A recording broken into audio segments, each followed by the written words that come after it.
নমস্কাৰ বন্ধু বান্ধৱীসকল জাগিতিলৈ আপোনালোকক স্বাগতম আমি ক্ৰমাগতভাৱে আসাম হিষ্ট্ৰীৰ পাঠটো আলোচনা কৰি আছো বৰ্তমানলৈকে আমি আহোম ৰাজ্যৰ অন্যতম ৰজা চুনাংফা বা উদয়াদিত্য সিংহৰ সময়লৈকে আলোচনা কৰিলো আমি পাই আহিছো যে তেওঁৰ সময়ত 1671 চনত শৰাইঘাটৰ যুদ্ধ হৈছিল আৰু সেই যুদ্ধত আহোমে মোগলক পৰাস্ত কৰিছিল শৰাইঘাটৰ যুদ্ধত আহোমে মোগলৰ বিৰুদ্ধে ইমান বীৰত্বৰে যুদ্ধ কৰিছিল যে শেষত মোগলৰ সেনাপতি ৰামসিংহই ক'বলৈ বাধ্য হৈছিল আহোমৰ প্ৰত্যেকজন সেনাই নাও বাব পাৰে কাৰ মাৰিব পাৰে মাটি কাটিব পাৰে আৰু এনেকুৱা নিপুণ সেনা মই ভাৰতৰ কতোৱে দেখা নাই এই যুদ্ধখনত অসমীয়া জিকিছিল কেৱল তেওঁলোকৰ বুদ্ধি আৰু দক্ষতাৰ বলত আমি বিখ্যাত সেনাপতি লাচিত বৰফুকন আৰু অতনু বুঢ়াগোহাঁইৰ কথা ক'ব লাগিব তেওঁলোকৰ বুদ্ধি আৰু দক্ষতাৰ বলতেই আমাৰ শৰাইঘাটৰ যুদ্ধখন জিকিবলৈ সক্ষম হৈছিল সেই সময়খিনি বহুত ধুনীয়া সময় আছিল কাৰণ সেই সময়ত আহোমে মোগলৰ পৰা গুৱাহাটী উদ্ধাৰ কৰিছিল শৰাইঘাটৰ যুদ্ধত জিকিছিল ঠিক আছে কিন্তু সেই যুদ্ধৰ পাছতেই লাচিত বৰফুকনৰ মৃত্যু হয় আৰু লাচিত বৰফুকনৰ মৃত্যুৰ পাছত লাচিত বৰফুকনৰ সেই যেটো সেনাপতিৰ পদ আছিল সেই পদটো তেওঁ ককায়েক লালুখুলা বৰফুকনক দিয়া হয় আৰু তাৰ পাছতে আহোম ৰাজ্যত ক্ৰমান্বয়ে কূটনীতিৰ ষ্টাৰ্ট হৈ যায় মানে সেই সময়খিনিৰ পাছতে যেতিয়া শৰাইঘাটৰ যুদ্ধ হ'ল শৰাইঘাটৰ যুদ্ধ হোৱাৰ পাছত বা শৰাইঘাটৰ যুদ্ধৰ জিকাৰ পাছত লাচিত বৰফুকনৰ মৃত্যুৰ পাছত আহোমৰ ভিতৰচৰাত মানে খেলিমেলি হৈ যায় আজি আমি আলোচনা কৰিম উদয়াদিত্যৰ পাছৰ ৰজা শুক্লাম্ফা বা ৰামধৰ সিংহৰ পৰা তেওঁ শাসন কৰিছিল 1673 চনৰ পৰা 1675 চনলৈকে আৰু এওঁলোকৰ শাসনকাল বহুত কম আমি একেলগতে তিনজন ৰজাৰ কথা কম শুক্লাম্ফা বা ৰামধৰ সিংহ সুহুং আৰু গোবৰ ৰজা এই শুক্লাম্ফা বা ৰামধৰ সিংহই 1673 পৰা 1675 তেওঁ অলপ দিন আছিল কিন্তু সুহুং নামৰ যিজন ৰজা আছিল তেওঁ 1675 আৰু যিজন গোবৰ ৰজা বুলি কৈছো তেওঁ 1675 চনলৈকে শাসন কৰিছিল আৰু এই তিনিজন ৰজাক এজন বিশেষ ব্যক্তিয়ে হত্যা কৰিছিল আমি এতিয়া হেবিলাক কথা আলোচনা কৰিম ফাৰ্স্ট আমি কোৱেশ্চন আনসাৰ বিলাক চাই লওঁ কোৱেশ্চন আনসাৰ বিলাকৰ মাজেৰে আমি গুটেই তেওঁলোকৰ মাজত কি হৈছিল তেওঁলোকে কিয় ইমান কম দিন শাসন কৰিবলৈ পালে সেই কথাবিলাক আলোচনা কৰিম ফাৰ্স্ট কোৱেশ্চন আহোম স্বৰ্গদেউ শুক্লাম্ফাৰ আন কি নামেৰে জনাজাত আছিল চুনিংফা ৰামধৰ সিংহ উদয়াদিত্য সিংহ চক্ৰধৰ সিংহ আমি এটা পাইছোৱে আহোম স্বৰ্গদেউ শুক্লাম্ফাৰ আন এটা নাম আছিল ৰামধৰ সিংহ তেওঁ শাসন কৰিছিল 1673 পৰা 1675 লৈকে নেক্সট কোৱেশ্চন শুক্লাম্ফাৰ মৃত্যু কেনেকৈ হৈছিল যুদ্ধত নিহত হৈছিল প্ৰাকৃতিক কাৰণত চক্ৰান্তৰ বলি হৈ বিহদি তেওঁ হত্যা কৰা হৈছিল মুছলমানৰ আক্ৰমণ শুক্লাম্ফাৰ মৃত্যু হৈছিল চক্ৰান্তৰ বলি হৈ তেওঁ বিহদি হত্যা কৰা হৈছিল আৰু এটো আপোনালোকে মন ৰাখি যাব ফাৰ্স্ট আমি কাক পাইছো ৰামধৰ সিংহক হত্যা কৰা হৈছিল তেওঁ বিহদি হত্যা কৰা হৈছিল তাৰ পাছত নেক্সট ৰজা হৈছিল সুহুং তেওঁ সামুগুৰিয়া ৰজা বুলিও কোৱা হয় এটো মন ৰাখিব সুহুঙৰ অন্যতা নাম আছিল সামুগুৰিয়া ৰজা তেওঁ ৰজা হৈছিল 1674 75 মানে এটো অকল 75 চনে 74 চনৰ পৰা মানে অলপ সময় আৰু 74 75 সময় তেওঁ ৰজা হৈছিল আৰু তাৰ পাছত ৰজা হৈছিল গোবৰ ৰজা হৈছিল 1675 চনতে নেক্সট কোৱেশ্চন 1674 চনত স্বৰ্গদেউ ৰামধৰ সিংহৰ মৃত্যুৰ পাছত কোন সিংহাসনত বহিছিল গদাধৰ সিংহ সুহুং বা সামুগুৰিয়া ৰজা উদয়াদিত্য সিংহ চুনেটফা 1674 চনত স্বৰ্গদেউ ৰামধৰ সিংহৰ মৃত্যুৰ পাছত সুহুং বা সামুগুৰিয়া ৰজা সিংহাসনত বহিছিল নেক্সট কোৱেশ্চন বুৰঞ্জী অনুসৰি সুহুং স্বৰ্গদেউৰ ৰাজত্বকাল কিমান দিন আছিল 20 দিন 5 বছৰ 3 মাহ এবছৰ বুৰঞ্জী অনুসৰি সুহুং স্বৰ্গদেউৰ ৰাজত্বকাল আছিল 20 দিন কিন্তু কিছুমান বুৰঞ্জীৰ মতে তেওঁ এমাহ 15 দিন বুলি কোৱা হয় মানে তেওঁ এমাহ 15 দিন মান সময় ৰাজত্ব কৰিছিল আৰু তাৰ পাছত তেওঁ হত্যা কৰোৱা হয় নেক্সট কোৱেশ্চন সুহুঙৰ পিছত দেবেৰা বৰবৰুৱাই কাক সিংহাসনত বহুৱাইছিল গদাধৰ সিংহ গোবৰ ৰজা তুংখুঙীয়া ফৈদৰ চুলিকফা প্ৰমত্ত সিংহ সুহুঙৰ মৃত্যুৰ পিছত দেবেৰা বৰুৱাই সিংহাসনত বহাইছিল গোবৰ ৰজা আৰু এই দেবেৰা বৰুৱা নামটো মনত ৰাখিব তেওঁ সিংহাসনত বহুৱাই আৰু তেওঁই হত্যা কৰিছিল এই তিনিজন ৰজাৰ হত্যাৰ মূল গুৰি আছিল এই দেবেৰা বৰবৰুৱা ঠিক আছে সুহুঙক যেতিয়া হত্যা কৰা হ'ল সুহুঙক হত্যা কৰাৰ পাছত দেবেৰা বৰুৱাই কাক সিংহাসনত বহাইছিল গোবৰ ৰজা ঠিক আছে নেক্সট কোৱেশ্চন এটো ইম্পৰ্টেন্ট হয় দে গোবৰ ৰজা কোনজন বিখ্যাত আহোম স্বৰ্গদেউৰ পিতৃ আছিল ৰুদ্ৰ সিংহ গদাধৰ সিংহ শিৱ সিংহ প্ৰমত্ত সিংহ গোবৰ ৰজা গদাধৰ সিংহৰ পিতৃ আছিল মানে আমি যিজনক গদাধৰ সিংহ বা জয়মতীৰ পতি আছিল সেই তেওঁৰ দেউতাক আছিল গোবৰ ৰজা নেক্সট কোৱেশ্চন গোবৰ ৰজাই কিমান দিনৰ বাবে আহোম সাম্ৰাজ্যত শাসন কৰিছিল 10 দিন 24 দিন 2 মাহ এবছৰ গোবৰ ৰজাই 24 দিনৰ কাৰণে আহোম সাম্ৰাজ্যত শাসন কৰিছিল আৰু আহোম সাম্ৰাজ্যৰ আটাইতকৈ কম দিন এওঁই শাসন কৰিছিল বুলি কোৱা হয় সুহুঙে 20 দিন শাসন কৰিছিল বুলি কোৱা হয় যদিও তেওঁ কিছুমান মানে বুৰঞ্জীত এমাহৰ কথা উল্লেখ আছে নেক্সট কোৱেশ্চন 1675 চনত সুহুং বা সামুগুৰিয়া ৰজাৰ মৃত্যুৰ পাছত কোনে গোবৰ কোঁৱৰক সিংহাসনত বহুৱাইছিল লালুখুলা বৰফুকনে আতন বুঢ়াগোহাঁই দেবেৰা বৰবৰুৱাই বদন বৰফুকনে 1675 চনত সুহুং বা সামুগুৰিয়া ৰজাৰ মৃত্যুৰ পাছত দেবেৰা বৰবৰুৱাই গোবৰ কোঁৱৰক সিংহাসনত বহুৱাইছিল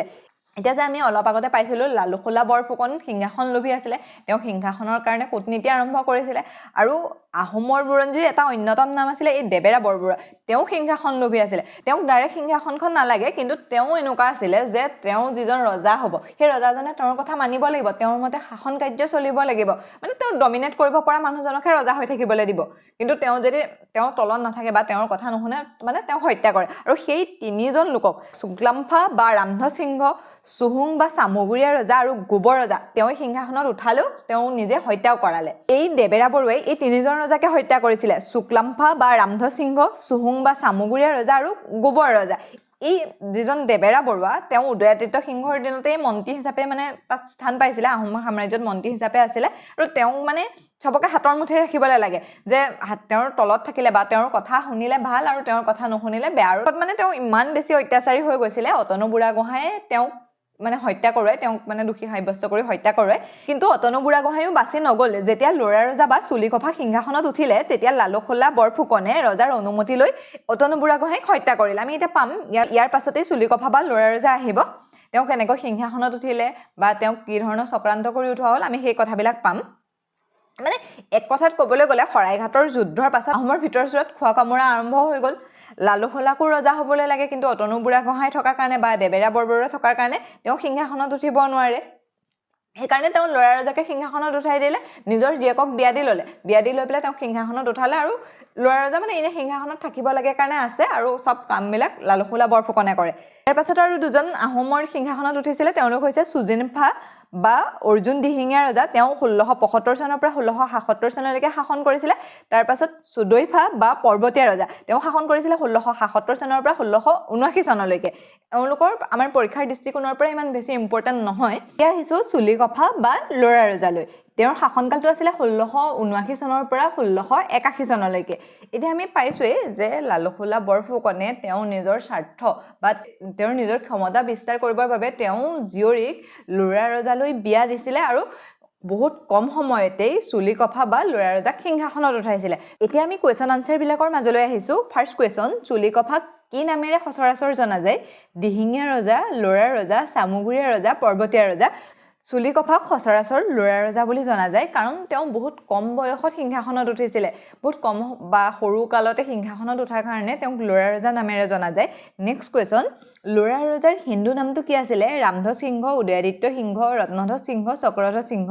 ল'ৰা ৰজাৰ হিন্দু নামটো আছিলে ৰত্নধ্বজ সিংহ ইয়াৰ আগত এজন আমি ৰজাৰ নাম পাইছিলোঁ যাৰ নাম আছিলে ৰামধ সিংহ আপোনালোকে মনত আছেনে বাৰু এতিয়া আমি এই ভিডিঅ'টোতে পাই আহিছোঁ ৰামধজ হৈছে শুক্লাম্ফাৰ অন্য এটা নাম আৰু তেওঁ বহুত কম দিন শাসন কৰে সিংহ হৈছে ল'ৰা ৰজা বা চুলিকফা মনত ৰাখিব দেই এইটো খেলি মেলি নকৰিব ৰামধ সিংহ হৈছে শুক্লাম্ফা আৰু ৰত্নধ্বজ সিংহ হৈছে চুলিকফা নেক্সট কুৱেশ্যন চুলিকফাক সিংহাসনত কোনে বহুৱাইছিলে দেবেৰা বৰবৰুৱা আতন বুঢ়াগোহাঁই লালুখোলা বৰফুকন বদন বৰফুকন চুলিকফাক সিংহাসনত বহুৱাইছিলে লালুখোলা বৰফুকনে আৰু তেওঁ জানিছিলে যদি তেওঁৰ মানে কণ্ট্ৰলত থকা এজন লোকক যদি সিংহাসনত বহুৱাব পৰা যায় সেই সিংহাসনত তেতিয়াহে তেওঁ মানে আধিপত্য বিস্তাৰ কৰিব পাৰিব ইয়াৰ আগলৈকে তেওঁ ৰজা হ'বলৈ আশা কৰি আছিলে আতন বুঢ়াগোহাঁই তেওঁক মানে বাধা দি আছিলে যে নোৱাৰিবা তুমি উঠিব তোমাক মানে আমি ৰজা হিচাপে একচেপ্ট নকৰোঁ বা দেবেৰা বৰবৰুৱাই নিজৰ স্বাৰ্থৰ কাৰণে লাগি আছিলে সেইকাৰণে তেওঁ সুবিধা পোৱা নাছিলে যেতিয়া দেবেৰা বৰবৰুৱাৰ হত্যা কৰা হ'ল আৰু পাছত যিকেইজন ৰজা হত্যা কৰা হ'ল বা তেওঁলোকক সিংহাসনৰ পৰা নমাই দিয়া হ'ল তাৰ পাছত তেওঁ হাতত মানে ল'ৰা ৰজাক পালে আৰু ল'ৰা ৰজাক লৈ মানে তেওঁ ৰাজনীতি কৰিবলৈ আৰম্ভ কৰিলে আৰু সেই ল'ৰা ৰজাকে মানে কোৱাই পেলাই পাছত আতন বুঢ়াগোহাঁইকো তেওঁ হত্যা কৰাইছিলে ঠিক আছে নেক্সট কুৱেশ্যন সিংহাসনত বহাৰ সময়ত চুলিকফাৰ আনুমানিক বয়স কিমান আছিলে 20 বছৰ 14-15 বছৰ 25 বছৰ 10 বছৰ সিংহাসনত বহাৰ সময়ত চুলিকফাৰ বয়স আছিলে 14-15 বছৰ আৰু সেইকাৰণেই তেওঁক ল'ৰা ৰজা বুলি কোৱা হয় তেওঁ বহুত কম সময়তে ৰজা হৈছিলে মানে তেওঁ সিংহাসন কেনেকৈ চলাব লাগে নাজানে সেই সময়তে তেওঁ সিংহাসনত উঠাই ৰজা পাতাই দিছিলে নেক্সট ল'ৰা ৰজাই তেওঁৰ ৰাজধানী ক'ত পাতিছিলে গড়গাঁও ৰংপুৰ চৰাইদেউ বৰকলা ল'ৰা ৰজাই তেওঁৰ ৰাজধানী বৰকলাত পাতিছিলে নেক্সট কুৱেশ্যন লালুখোলা বৰফুকনে চুলিকফাক ৰজা পতাৰ মূল উদ্দেশ্য কি আছিলে ৰাজ্যৰ উন্নতি কৰা এজন দুৰ্বল ৰজাৰ জৰিয়তে নিজৰ ক্ষমতা ভোগ কৰা মোগলক খেদি পঠিওৱা নতুন ৰাজবংশৰ আৰম্ভ কৰা লালুখোলা বৰফুকনে এজন দুৰ্বল ৰজাৰ জৰিয়তে নিজৰ ক্ষমতা ভোগ কৰিবৰ বাবে চুলিকফাক ৰজা পাতিছিলে নেক্সট ল'ৰা ৰজাৰ দিনত হোৱা আটাইতকৈ ভয়ংকৰ কাৰ্যটো কি আছিলে মোগলৰ সৈতে যুদ্ধ কোঁৱৰসকলৰ অংগক্ষিত কৰা নতুন মন্দিৰ নিৰ্মাণ কৰা কৰ বৃদ্ধি কৰা লৰা ৰজাৰ দিনত হোৱা আটাইতকৈ ভয়ংকৰ কাৰ্যটো আছিলে কোঁৱৰসকলৰ অংগক্ষত কৰা ই যেতিয়া লৰা ৰজা আছিলে বা লালুহলা বৰফুকনৰ কথা মতে সিংহাসনৰ বা ৰাজকাৰ্য চলিছিলে সেই সময়খিনিত এটা কাম কৰা হৈছিলে কোঁৱৰসকলৰ অংগক্ষত কৰা হৈছিলে মানে যিসকল কোঁৱৰে সিংহাসনৰ কাৰণে যোগ্য বা ৰজা হ'ব পাৰিব সেই কোঁৱৰসকলক মানে অংগক্ষত মানে কি বুজি পাইছেনে নাক কাণ চকু হাত ভৰি কিবা এটা মানে নাইকিয়া অংগ হেতু নাইকিয়া কৰি দিয়া অংগ ক্ষত কৰি দিয়া মানে সেই তেনেকুৱা মানে ঘুনিয়া কৰি দিয়া এক কথাত ক'বলৈ গ'লে ঘুনিয়া কৰি দিয়া সেই ঘুনিয়া কৰি দিয়া হৈছিলে আমি নিশ্চয় সকলোৱে জানো সেই সময়তে মানে যেতিয়া লৰা ৰজা সিংহাসনত আছিলে সেই সময়তেই গদাপানী নগা পাহাৰলৈ পলাই গৈছিলে আৰু জয়মতীক জেৰেঙা পথাৰত শাস্তি দিয়া হৈছিলে যে তেওঁ নিজৰ স্বামীৰ কথা কোৱা নাছিলে ক'ত আছে যদি গদাপানীক অংগক্ষত কৰি দিব পাৰিলেহেঁতেন তেওঁ সিংহাসনত উঠিব নোৱাৰে কাৰণ আহোমৰ ৰজাসকলৰ এটা নিয়ম আছিলে যে যদি কোনোবা এজন কোঁৱৰ বা কোনোবা এজন সিংহাসনৰ কাৰণে যোগ্য লোকৰ যদি অংগ নাথাকে কোনোবা এটা অংগ নাথাকে তেওঁ সিংহাসনত উঠিব নোৱাৰে মানে তেওঁ হাত ভৰি